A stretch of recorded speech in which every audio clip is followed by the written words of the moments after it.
Awakening for some Valley renters. A local couple says their landlord was making it hard for them to get some sleep, and when they couldn't get relief, they reached out to Contact 13's Call for Action. 13 Action News anchor Tricia Keene has their story. What in the world is going on? Mildred Whitfield says she and her husband woke up one morning to the sound of jackhammers. It was coming from the backyard of their Del Webb Sun City rental. A lot of jackhammers, a lot of noise early in the morning. They had a couple months left on their lease and were getting ready to move. But the homeowner was already sending people to the house for some home improvement projects. They extended the patio cover.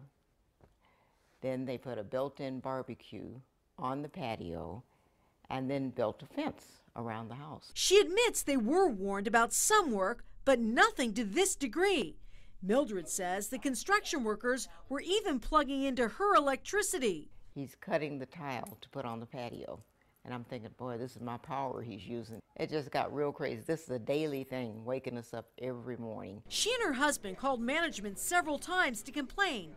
But when nothing changed, she reached out to Contact 13's Call for Action. Our volunteers made a call, and Mildred got the help she was waiting for. The owner finally called and to apologize, for all the noise. And for all the inconvenience, the owner knocked $500 off the final month of rent.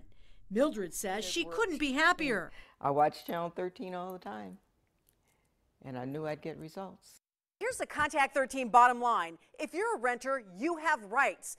Be sure to always make a formal complaint in writing.